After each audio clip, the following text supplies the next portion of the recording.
My name is George Harrell. I teach economics and American history with Roman Roads. I also write about American history. I am reading the Iliad, translated by Robert Fagles here. I really enjoy Robert Fagles' vivid retelling of the Iliad.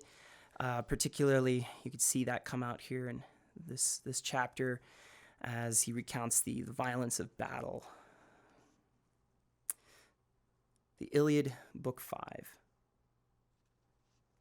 Then Pallas Athena granted Taitus' son Diomedes strength and daring, so the fighter would shine forth and tower over the Argives and win himself great glory. She set the man ablaze, his shield and helmet flaming with tireless fire like the star that flames at harvest, bathed in the ocean, rising up to outshine all other stars. Such fire Athena blazed from Taitus' head and shoulders, drove him into the center where the masses struggled on. There was a Trojan, Dares, a decent, wealthy man, the god Hephaestus' priest who had bred 2 sons, Phegeus and Idaeus, trained for every foray. Breaking ranks, they rushed ahead in their chariot, charging Diomedes already dismounted, rearing up on foot. They went for each other fast, close range. Phegeus hurled first. His spear's shadow flew and over Taitus' left shoulder, the tip passed and never touched his body. Taitus hurled next. The bronze launched from his hand and not for nothing. Hitting Phegeus' chest between the nipples, it pitched him out behind his team. Idaeus leaped, abandoned the handsome car, but did not dare to stand and defend his dead brother. And not even so would he have fled his black death, but the god of fire swept him off and saved him, shrouding the man in night so the old priest would not be wholly crushed with 1 son left. But high-hearted Taitus drove away the team and gave them to aids to lash both horses back to the hollow ships. And now, despite their courage, the Trojan fighters, seeing the 2 sons of Dares, one on the run, one dead beside his chariot, all their hearts were stunned. But Athena, eyes bright, taking Ares in hand, called the violent god away with Ares, Ares, destroyer of men, reeking blood, stormer of ramparts. Why not let these mortals fight it out for themselves? Let Zeus give glory to either side he chooses. We'll stay clear and escape the father's rage. And so, luring the headlong Ares off the lines, Athena sat him down on Scamander's soft, sandy banks, while Argives bent the Trojans back. Each captain killed his man. First Agamemnon, lord of men, spilled the giant Odius, chief of the Halizonians, off his car, the first to fall. As he veered away, the spear had punched his back between the shoulders. Gouging his flesh and jutting out through his ribs, he fell with a crash. His armor rang against him. Idomeneus cut down Phaestus, Meonian Boreas' son, who shipped Troy from the good rich earth of Tarni. As he tried to mount behind his team, the famous spearman stabbed a heavy javelin deep in his right shoulder. He dropped from his war car, gripped by the hateful dark. Then as Idomeneus' henchmen stripped the corpse, Menelaus took Scamandrius down with a sharp spear. Strophius' son, a crack marksman skilled at the hunt. Artemis taught the man herself to track and kill wild beasts, whatever breeds in the mountain woods, but the huntress showering arrows could not save him now, nor the archer's long shots, his forte in days gone by. No, now Menelaus, the great spearman, ran him through, square between the blades as he fled and raced ahead, tearing into his flesh, drilling out through his chest. He crashed face down, his armor clanged against him. Meriones killed Pheroclus, son of Tecton, son of the blacksmith Harmon. The fighter's hands had the skill to craft all kinds of complex works, since Pallas, Athena, loved him most. Her protege, who had built Paris, his steady, balanced ships, trim launchers of death, frighted with death for all of Troy, and now for the shipwright too. What could the man know of all the gods' decrees? Meriones caught him quickly, running him down hard, and speared him low in the right buttock, the point pounding under the pelvis. Jabbed and pierced the bladder, he dropped to his knees, screaming, death swirling round him. Meges killed Phydeus, Antenor's son, a bastard boy, but lovely Theano nursed him with close loving care, like her own children, just to please her husband. Closing, Meges gave him some close attention too. The famous spearman struck behind his skull just at the neck cord, the razor spear slicing straight up through the jaws, cutting away the tongue. He sank in the dust, teeth clenching the cold bronze. Euaemon's son, Eurypylus, cut down brave Hypsenor, son of lofty Dolopion, a man the Trojans made, Scamander's priest, and worshipped like a god. But Euaemon's royal son laid his son Eurypylus chasing Hypsenor, fleeing on before him. Flailed with a sword, slashed the Trojan's shoulder and lopped away the mask of bulk of Hypsenor's arm.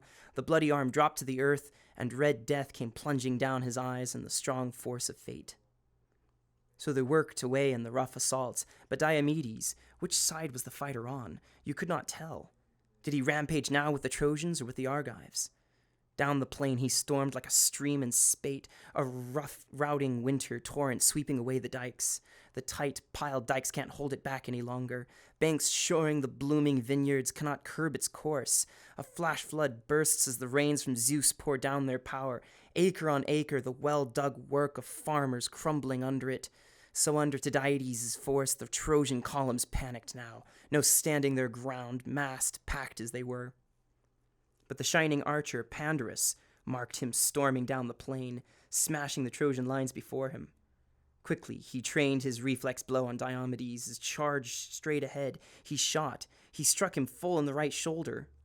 Under the breastplate's hollow, the ripping point tore deep, shearing its way through armor splattered with blood as Panderous triumphed, shouting over Tydides wildly, "Move up, attack! My high-hearted Trojans, lash your stallions! Look, the Achaean champion's badly wounded. I shot him down. I swear he won't last long, if the archer really sped me here from Lycia."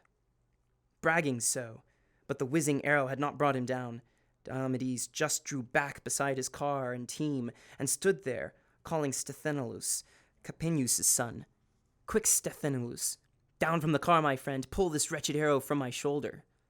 Sthenelus sprang from the car, hit the ground, and standing beside him, pulled the tearing arrow clean on through the wound, and blood came shooting out like a red lance through the supple mesh shirt. And Diomedes, lord of the war cry, prayed aloud, "Hear me, daughter of Zeus, whose shield is thunder, tireless one, Athena. If you ever stood by father with all your love amidst the blaze of battle, stand by me.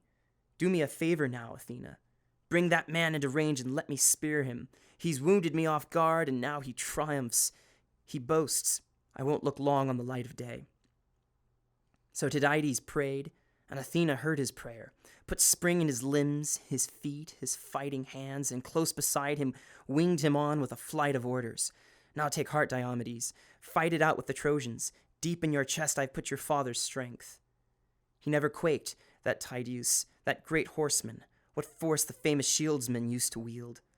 "Look, I've lifted the mist from off your eyes. That's blurred them up to now. So you can tell a god from man on sight. So now if a god comes up to test your mettle, you must not fight the immortal powers head on, all but one of the Deathless Gods, that is.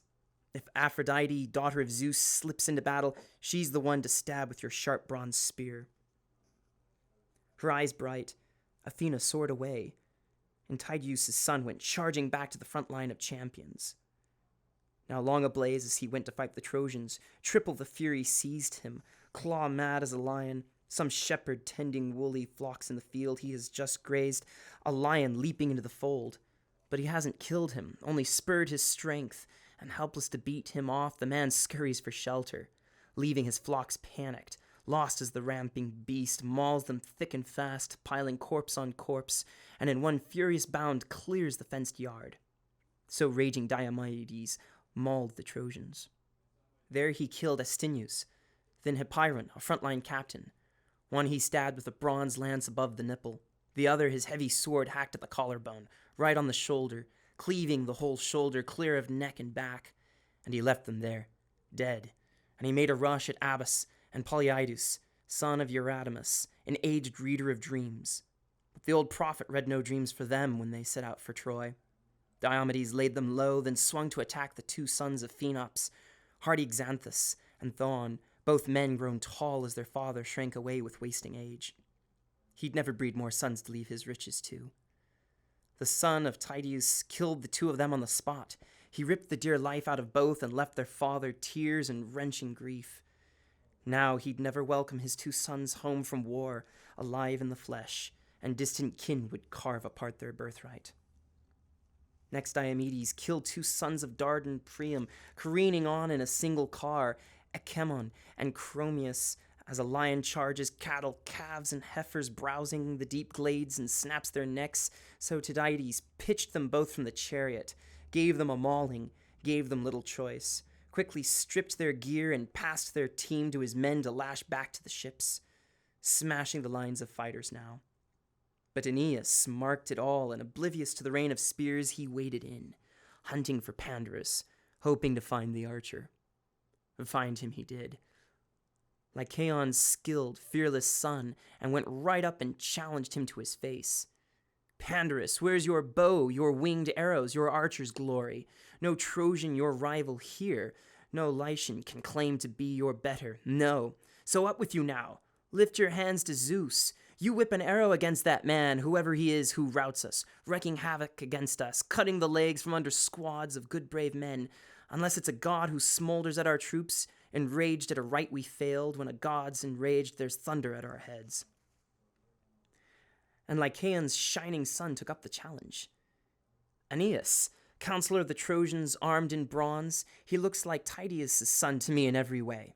I know his shield, the hollow eye of his visor, his team. I've watched them closely, and still I could never swear he's not a god. But if he's the man I think he is, Taitus' gallant son, he rages so with a god beside him. Not alone, no, a god with his shoulder shrouded round in cloud, who deflects my shaft to a less mortal spot. I'd already whipped an arrow into him, caught him square in the right shoulder too, just where the breastplate leaves the armpit bare. And I thought I'd send him down to the house of death, but I've still not laid him low.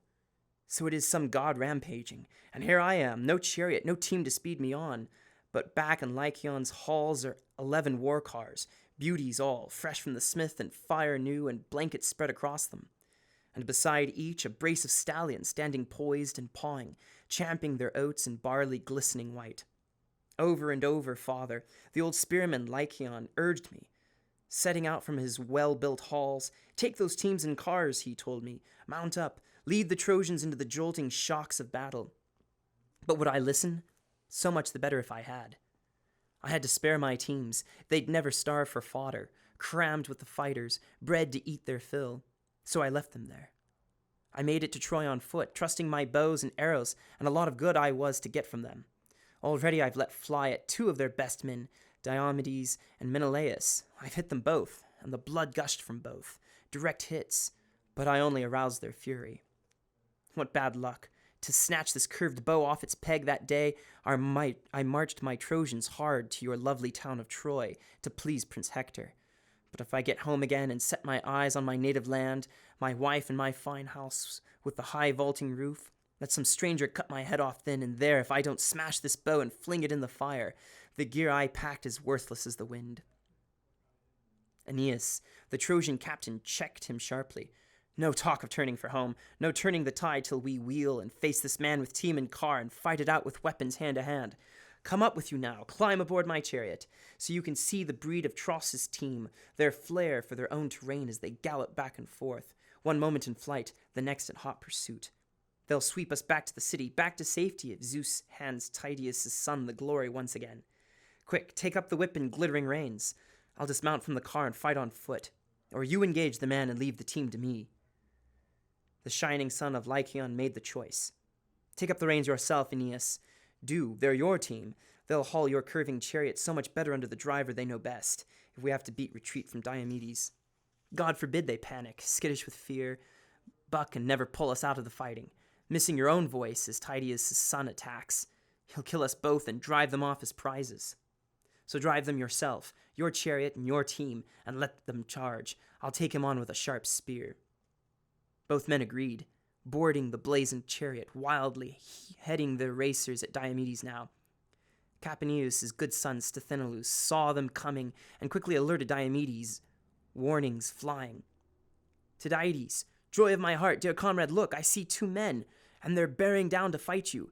Their power's enormous. One's a master archer, Panderous, son of Lycaon, so he boasts. The other, Aeneas, claims Anchises' blood, the noble Anchises, but his mother's Aphrodite. Come, up you go in your chariot. Give ground now. No charging the front ranks. You might lose your life. Powerful Diomedes froze him with a glance.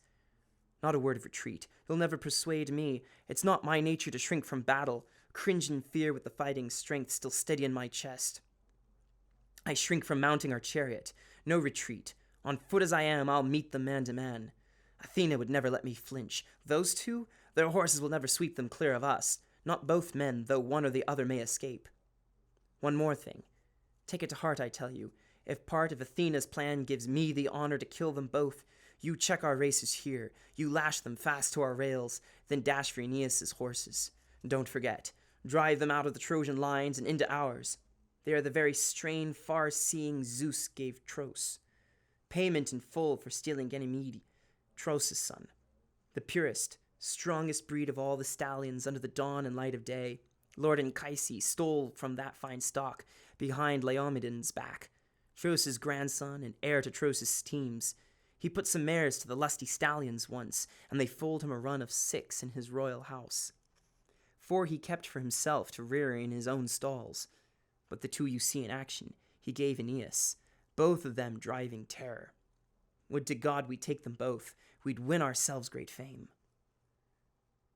Wavering back and forth as their 2 attackers closed in a rush, whipping that purebred team along, and Panderous shouted first, "What mad bravado, lofty Taitus' boy will brave it out! So my arrow failed to bring you down, my tearing shot. Now for a spear, we'll see if this can kill you." Shaft poised, he hurled, and its long shadow flew, and it struck Taitus' shield. The brazen spearhead winging, drilling right on through to his breastplate.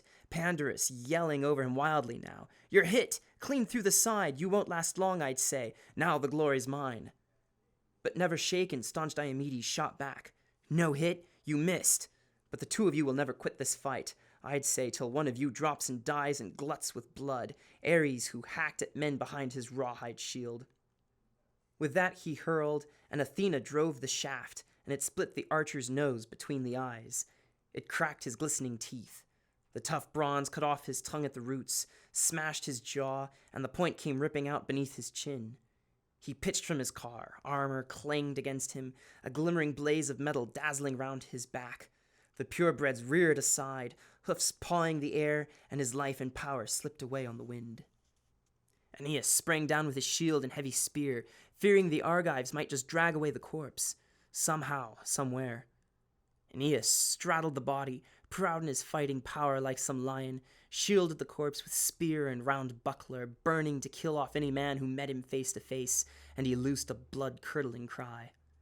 Just as Diomedes hefted a boulder in his hands, a tremendous feat, no 2 men could hoist it, weak as men are now, but all on his own he raised it high with ease and flung it and struck Aeneas' thigh where the hip bone turns inside the pelvis, the joint they call the cup.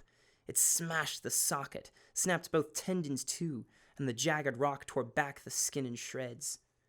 The great fighter sank to his knees, bracing himself with one strong forearm planted against the earth, and the world went black as night before his eyes. And now the prince, the captain of men, Aeneas would have died on the spot if Zeus's daughter had not marked him quickly, his mother Aphrodite, who bore him to King Anchises, tending cattle once. Round her beloved son her glistening arms went streaming, flinging her shining robe before him. Only a fold, but it blocked the weapons hurtling toward his body. She feared some Argive fast with chariot team might hurl bronze in his chest and rip his life out.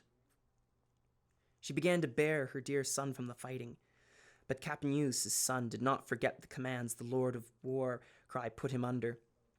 Sthenelus checked his own racers clear of the crash of battle, lashed them tight to his chariot rails with reins, then dashed for Aeneas' glossy full-maned team and drove them out of the Trojan lines and into his.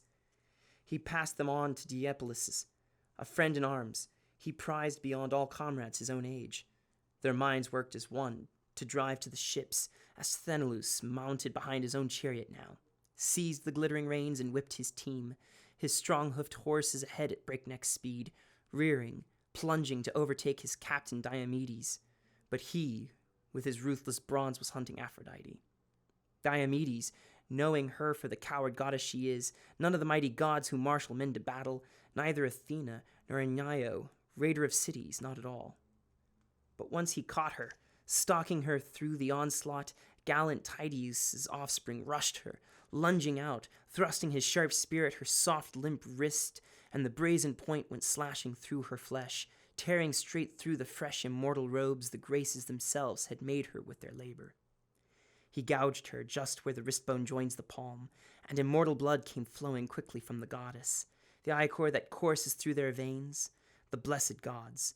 They eat no bread, they drink no shining wine, and so the gods are bloodless. So we call them deathless. A piercing shriek, she reeled and dropped her son. But Phoebus Apollo plucked him up in his hands and swathed him round in a swirling dark mist, for fear some Argive fast with chariot team might hurl bronze in his chest and rip his life out. But Diomedes shouted after her, shattering war cries. "Daughter of Zeus, give up the war, your lust for carnage. So it's not enough that you lure defenseless women to their ruin. Haunting the fighting, are you? Now I think you'll cringe at the hint of war if you get wind of battle far away." So he mocked, and the goddess fled the front, beside herself with pain. But Iris, quick as the wind, took up her hand and led her from the fighting, racked with agony, her glowing flesh blood dark. And off to the left of battle, she discovered Ares, violent Ares, sitting there at ease, his long spear braced on a cloud bank, flanked by racing stallions. Aphrodite fell to her knees over and over, begged her dear brother to lend his golden bridled team. "Oh, dear brother, help me.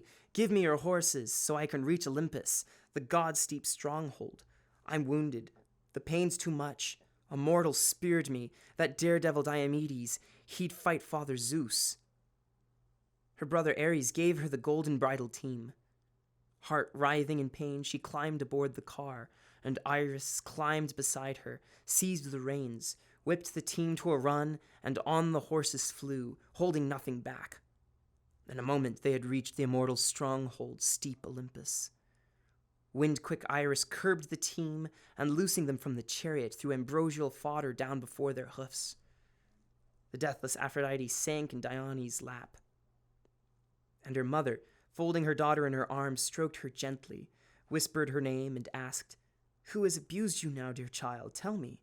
Who of the sons of heaven so unfeeling, cruel? Why, it's as if they had caught you in public doing something wrong."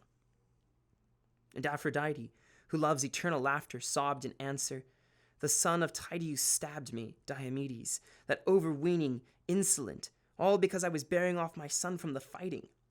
Aeneas, dearest to me of all the men alive, look down, it's no longer ghastly war for Troy and Achaea now. I tell you the Argives fight the gods." Dione, the light and loveliest of immortals, tried to calm her. "Patience, O my child, bear up now, despite your heartsick grief. How many gods who hold the halls of Olympus have had to endure such wounds from mortal men whenever we try to cause each other pain? Ares had to endure it when giant Ephialtes and Otis, son of Oileus, bound him in chains he could not burst, trussed him up in a brazen cauldron 13 months. And despite the gods' undying lust for battle, Ares might have wasted away there on the spot if the monster stepmother, beautiful Erebia, had not sent for Hermes, and out for the cauldron Hermes stole him away, the war god breathing his last, all but broken down by the ruthless iron chains. And Hera endured it too, that time Amphitrion's son, mighty Heracles, hit her deep in the right breast with a 3-barbed shaft, and pain seized her. Nothing calmed the pain. Even tremendous Hades had to endure that flying shaft like all the rest, when the same man, the son of thunder-shielded Zeus, shot him in Pylos, there with the troops of battle dead, and surrendered death to pain. But Hades made his way to craggy Olympus, climbed to the house of Zeus, stabbed with agony, grief-struck to the heart, the shaft driven into his massive shoulder, grinding down his spirit. But the healer applied his pain-killing drugs and sealed Hades' wound. He was not born to die. Think of that breakneck Heracles, his violent work, not a care in the world for all the wrongs he'd done. He and his arrows raking the gods who hold Olympus. But the man who attacked you, the great goddess fiery-eyed Athena, set him on, that fool, Doesn't the son of Taitus know, down deep, the man who fights the gods does not live long? Nor do his children ride his knees with cries of father, home at last from the wars and heat of battle. So now let Diomedes, powerful as he is, be on his guard, for fear a better soldier than you engage him. For fear his wife Aegialia, Adrastus' daughter, for all her self-control, will wail through the nights and wake her beloved servants out of sleep. The gallant wife in tears, longing for him. Her wedded husband, the best of the Achaeans, Diomedes, breaker of horses. Soothing words, and with both her hand, Dione gently wiped the ichor from Aphrodite's arm, and her wrist healed at once. Her stark pain ebbed away. But Hera and great Athena were looking on, and with mocking words began to provoke the father, Athena leading off with taunts, her eyes bright. Father Zeus, I wonder if you would fume at me if I ventured a bold guess. Our goddess of love, I'd swear she's just been rousing another Argive, another beauty to pant and lust for Trojans. Those men the goddess loves to such despair.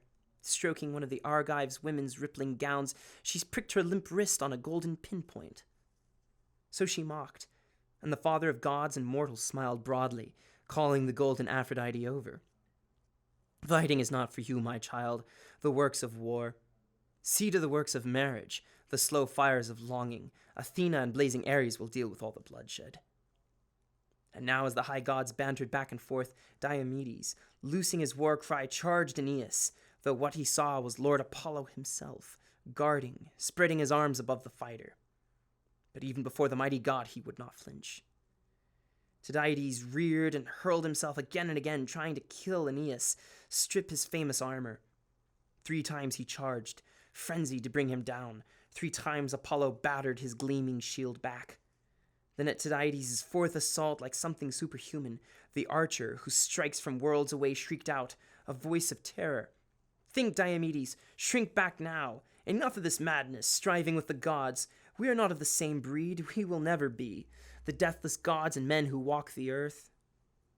Menacing so, that Tydeus' son pulled back just a little, edging clear the distant deadly archer's range. And Apollo swept Aeneas up from the onslaught, and set him down on the sacred heights of Pergamus, the crest where the god's own temple had been built.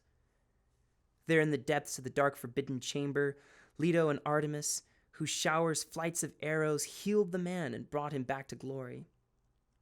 But the lord of the silver bow devised a phantom, like Aeneas to the life, wearing his very armor, and round that phantom Trojans and brave Achaeans went at each other, hacking the ox hides round their chests, and the bucklers full and round, skin shields, tassels flying. But Phoebus Apollo called to blazing Ares, Ares, Ares, destroyer of men, reeking blood, stormer of ramparts, can't you go and drag that man from the fighting? That daredevil Diomedes, he'd fight Father Zeus. He's just assaulted love. He stabbed her wrist like something superhuman. He even charged at me. With that, Apollo settled onto Pergamus heights, while murderous Ares, wading into the fighting, spurred the Trojan columns on to mass attack. Shaped like the runner Acamas, prince of Thrace, Ares challenged the son of Priam with a vengeance. You royal sons of Priam, monarch dear to the gods, how long will you let Achaeans massacre your army? Until they're battling round your well-built gates? A man is down we prized on a par with noble Hector, Aeneas, proud Anchises' son. Up with you now, rescue him from the crash of battle, save our comrade. As Ares whipped the fighting spirit in each man, Sarpedon taunted Hector. Hector, where has it gone, that high courage you always carried in your heart? No doubt you bragged that you could hold our city without an army and Trojan allies, all on your own, just with your sister's husbands and your brothers. But where are they now? I look, I can't find one. They cringe and cower like hounds circling a lion. We, your allies here, we do your fighting for you. And I myself, Hector, your ally to the death, a good long way I came from distant Lycia, far from the Xanthus rapids, where I left my loving wife, my baby son, great riches too, and lasting envy of every needy neighbor. And still I lead our Lycians into battle. Myself, I chafe to face my man, full force, though there's not a scrap of mine for looting here, no cattle or gold the foe could carry off. But you just stand there, don't even command the rest to brace and defend their wives. Beware the toils of war, the mesh of the huge dragnet sweeping up the world. Before you're trapped, your enemies prey and plunder. Soon they'll raze your sturdy citadel to the roots. All this should obsess you, Hector, night and day. You should be begging the men who lead our allies' famous ranks to stand and fight for all they're worth. You'll ward off all the blame they hurl against you. And Sarpedon's charge cut Hector to the core. Down he leaped from his chariot, fully armed, hit the ground, and brandishing two sharp spears went striding down his lines, ranging flank to flank, driving his fighters into battle, rousing grisly war, and round the Trojans' world, bracing to meet the Argives face to face. But the Argives' closed ranks did not cave in. Remember the wind that scatters the dry chaff, sweeping it over the sacred threshing floor. The men winnowing hard, and blond Demeter culling grain from dry husk in the rough and gusting wind, and under it all the heaps of chaff are piling white. So white, the Achaeans turned beneath the dust storm now, pelting across their faces, kicked up by the horses' hoofs to the clear bronze sky. The battle joined again. Charioteers swung chariots round, thrust the powerful fist of fury straight ahead in murderous Ares, keen to help the Trojans, shrouded the carnage over in dense dark night. Lunging at all points, carrying out the commands of Phoebus Apollo, lord of the golden sword, who ordered Ares to whip the Trojans' warlust once he spotted Athena veering off the lines. Great Pallas, who'd rushed to the back, the Argives. Out of his rich guarded chamber, the god himself launched Aeneas now, driving courage into his heart, and the captain took his place amidst his men. And how they thrilled to see him still alive, safe, unharmed, and marching back to their lines, his soul ablaze for war, but his men asking him nothing. The labor of battle would not let them, more labor urged by the god of the silver bow and man-destroying Ares, and strife flaring on, headlong on. The Achaeans, the two Iantes, Taitus and Odysseus spurred them on to attack. The troops themselves had no fear, no dread of the Trojans' power and breakneck charges. No, they stood their ground like heavy thunderheads stacked up on the towering mountain tops by Cronus' sun, stock still in a windless calm when the raging north wind and his gusty, ripping friends that had screamed down to rout dark clouds have fallen dead asleep. So staunch they stood the Trojan onslaught, never shrinking once as Atrides ranged the ranks, shouting out commands. Now be men, my friends. Courage, come, take heart. Dread what comrades say of you here in bloody combat. When men dread that, more men come through alive. When soldiers break and run, goodbye glory, goodbye all defenses. A flash, a sudden hurl, and Atrides speared a champion out in front. It was Prince Aeneas, comrade in arms, Diacon, Pergus' son, the Trojans prized like Priam's son, quick as he always was to join the forward ranks. Now his shield took powerful Agamemnon's spear, but failed to deflect it. Straight through it smashed, bronze splitting his belt and plunging down his guts. He fell, thundering, armor ringing against him. There Aeneas replied in kind, and killed two Argive captains, Diocles' two sons, Orsilochus, flanking Crethon. Their father lived in the fortress town of Phera, a man of wealth and worth, born of Alpheus' river, running wide through Pilion's hills, the stream that sired Orsilochus to rule their many men. Orsilochus sired Diocles, that proud heart, and Diocles bred Orsilochus, twinned with Crethon, drilled for any fight. And reaching their prime, they joined the Argives sailing the black ships outward bound for the stallion land of Troy, all for the sons of Atreus, to fight to the end and win their honor back. And so death put an end to both, wrapped them both in night. Fresh as two young lions off on the mountain ridges, twins reared by a lioness deep in the dark glades, that ravaged shepherds' steadings, mauling the cattle and fat sheep till it's their turn to die, hacked down by the cleaving bronze blades in the shepherds' hands.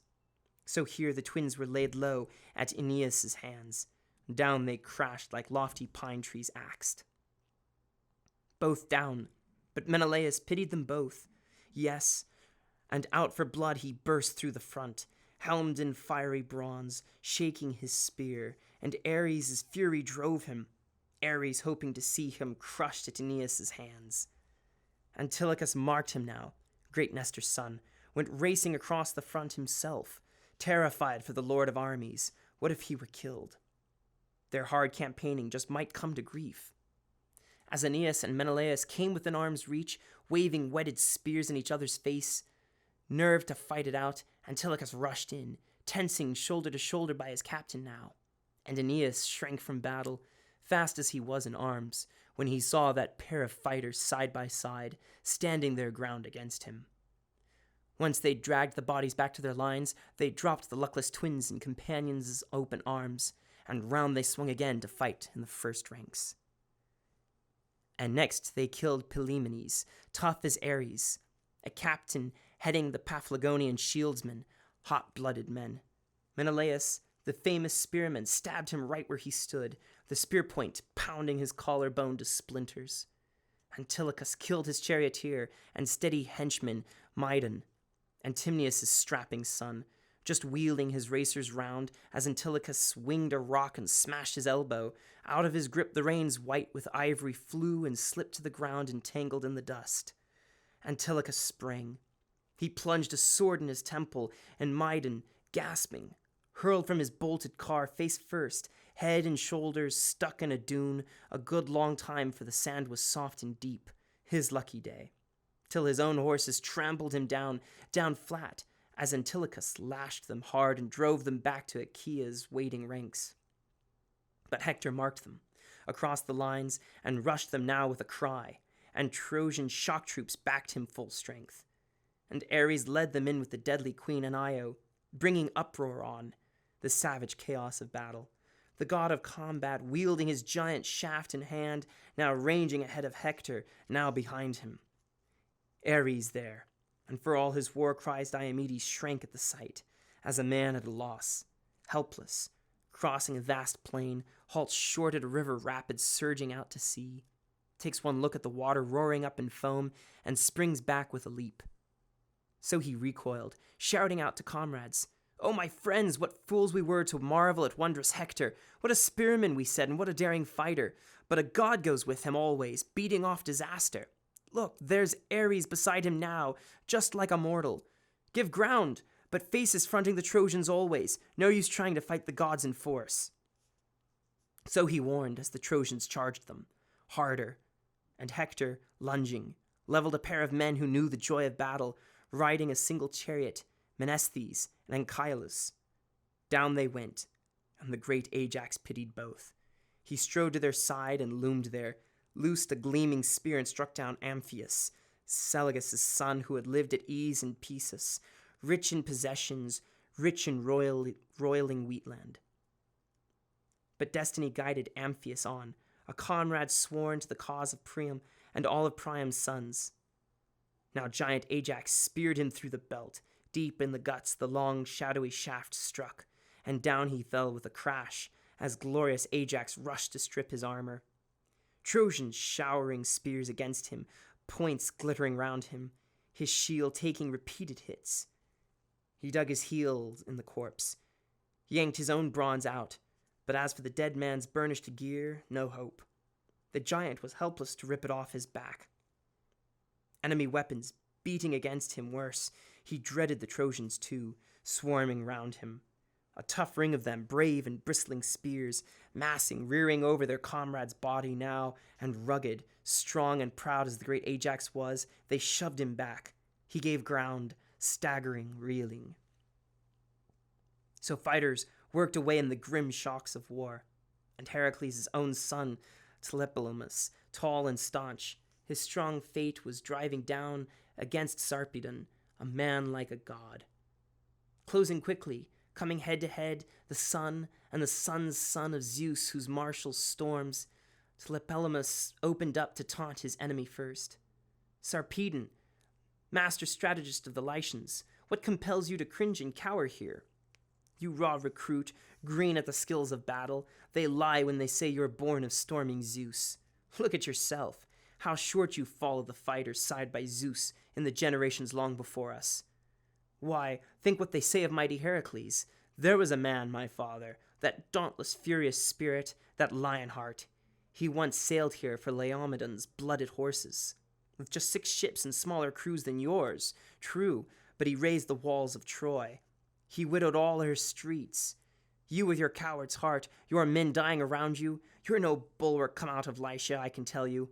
No help to Trojans here. For all your power, soldier, crushed at my hands, you'll breach the gates of death. But Sarpedon, the Lycian captain, faced him down. Right you are, Tlepolemus. Your great father destroyed the sacred heights of Troy, thanks, of course, to man's stupidity, proud Laomedon. That fool, he rewarded all his kindness with abuse, never gave him the mares he'd come so far to win. But the only thing you'll win at my hands here, I promise you, is slaughter and black doom. Gouged by my spear, you'll give me glory now. You'll give your life to the famous horseman Death. In fast reply, Tlepolemus raised his ashen spear, and the same moment shafts flew from their hands, and Sarpedon hit him square across the neck. The spear went ramming through. Pure agony. Black night came swirling down across his eyes. But Tlepolemus' shaft had struck Sarpedon too. The honed tip of the weapon hitting his left thigh, ferocious, razoring into flesh and scraping bone, but his father beat off death a little longer.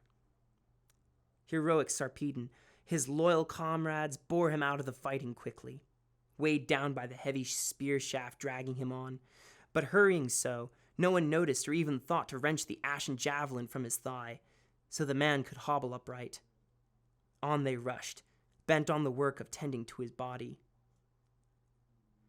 Tlepolemus, far across the lines, the armed Achaeans hauled him, out of the fight, and seasoned Odysseus saw it, his brave spirit steady, ablaze for action now. What should he do? He racked his heart and soul, lunge at Prince Sarpedon, the son of storming Zeus, or go to the Lycians' mass and kill all of them. But no, it was not the gallant Odysseus' fate to finish Zeus' rugged son with his sharp bronze.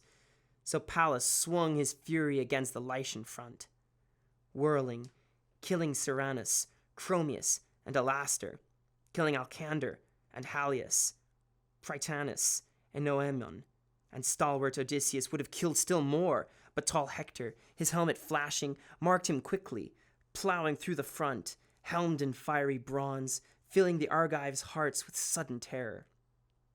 And Zeus' son Sarpedon rejoiced to see him, striding past and begged him in his pain, "Son of Priam, don't leave me lying here, such easy prey for the Danaans. Protect me. Later I'll bleed to death inside your walls. Clearly it's not my fate to journey home again to the fatherland I love, to bring some joy to my dear wife, my baby son." But Hector, his helmet flashing, answered nothing. He swept past him. Hector burning to thrust the Argives back at once and tear the life and soul out of whole battalions. But Sarpedon's loyal comrades laid him down, a man like a god beneath a fine spreading oak, sacred to Zeus, whose shield is banked with clouds. The veteran Pelagon, one of his closest aides, pushed the shaft of ashwood out through his wound. His spirit left him. A mist poured down his eyes. But he caught his breath again. A gust of the north wind, blowing round him, carried back the life breath he had gasped away in pain. But the Argive fighters, facing Ares, power, and Hector helmed in bronze, they neither turned and ran for their black ships, nor traded blows with enemies man to man. Backing over and over, the Argives gave ground, seeing the lord of battles lead the Trojan onset. Who was the first they slaughtered? Who the last? The brazen god of war and Hector, son of Priam? Teuthras first, Orestes, lasher of stallions next, and Aetolian Spearman, Trechus, Enomilus, and Helenus, Enops' son, and Arespius, cinched with shining belt, who had lived in Heli, hoarding his great wealth. His estate aslope the shore of Lake Cephisus, and round him Boeotians held the fertile plain. But soon as the white-armed goddess Hera saw them, mauling Argive units caught in the bloody press, she winged her words at Pallas. What disaster! Daughter of storming Zeus, tireless one Athena, how hollow our vow to Menelaus that he would sack the mighty walls of Troy before he sailed for home, if we let murderous Ares rampage on this way. Up now, set our minds on our own fighting fury. Hera's challenge, and goddess Athena, her eyes of fire, could not resist. Hera, queen of the gods, daughter of giant Cronus, launched the work, harnessed the golden bridal team, and Hebe quickly rolled the wheels to the chariot, paired wheels with their 8 spokes all bronze, and bolted them on at both ends of the iron axle. Fine wheels with fellies of solid deathless gold, and round them running rims of bronze clamped fast, a marvel to behold. The silver hubs spin round on either side of the chariot's woven body, gold and silver lashings strapping it tight. Double rails sweeping along its deep full curves, and the yoke pole jutting forward, gleaming silver. There at the tip she bound the gorgeous golden yoke. She fastened the gorgeous golden breast straps next, and under the yoke Queen Hera led the horses, racers blazing for war, and the piercing shrieks of battle. Then Athena, child of Zeus, whose shield is thunder, letting fall her supple robe at the father's threshold, rich brocade, stitched with her own hands' labor, donned the battle shirt of the Lord of Lightning, buckled her breastplate geared for wrenching war, and over her shoulders slung her shield, all tassels flaring terror. Panic mounted high in a crown around it, hate and defense across it, assault to freeze the blood, and right in their midst the Gorgon'S monstrous head, that rippling dragon horror, sign of storming Zeus. Then over her brows Athena placed her golden helmet, fronted with 4 knobs and forked with twin horns, engraved with the fighting men of 100 towns. Then onto the flaming chariot Pallas set her feet, and seized her spear, weighted, heavy, the massive shaft she wields to break the battle lines of heroes, the mighty father's daughter storms again.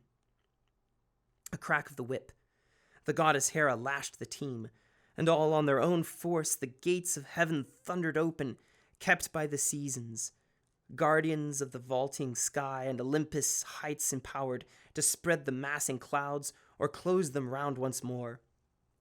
Now straight through the great gates she drove the team, whipping them on full tilt until they came to Zeus, the son of Cronus, sitting far from the other gods, throned on the topmost crag of rugged rigid Olympus.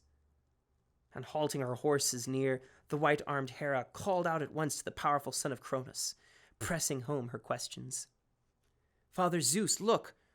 Aren't you incensed at Ares and all his brutal work, killing so many brave Achaeans for no good reason, not a shred of decency, just to wound my hurt?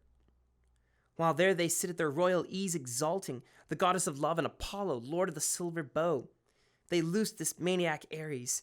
He has no sense of justice. Father Zeus, I wonder if you would fume at me if I hurled a stunning blow at the god of war and drove him from the fighting. Zeus, the father who marshals ranks of storm clouds, gave commands. Leap to it, then. Launch Athena against him. The Queen of Plunder, she's the one his match, a marvel at bringing Ares down in pain. So he urged, and the white-armed goddess Hera obeyed at once. And again she lashed her team, and again the stallions flew, holding nothing back, careering between the earth and the starry skies as far as a man's glance can pierce the horizon's misting haze. A scout on a watchtower who scans the wine-dark sea, so far do the soaring, thundering horses of the gods leap at a single stride. And once they reached the plains of Troy, where the 2 rivers flow, where Simois and Scamander rush together, the white-armed goddess Hera reined her team, loosing them from the chariot yoke, and round them poured a dense, shrouding mist, and before their hoofs the Simois sprang ambrosial grass for them to grave. The 2 immortals stepped briskly as wild doves, quivering, keen to defend the fighting men of Argos. Once they gained the spot where the most and bravest stood, flanking strong Diomedes, breaker of wild stallions, masked like a pride of lions tearing raw flesh, or ramping boars whose fury never flags. The white-armed goddess Hera rose and shouted loud as the brazen voice of great-lunched Stentor, who cries out with the blast of 50 other men, Shame! Disgrace! You Argives, you degraded! Splendid in battle dress, pure sham! As long as brilliant Achilles stalked the front, no Trojan would ever venture beyond the Dardan gates. They were so afraid of the man's tremendous spear. Now they're fighting far away from the city, right by your hollow ships.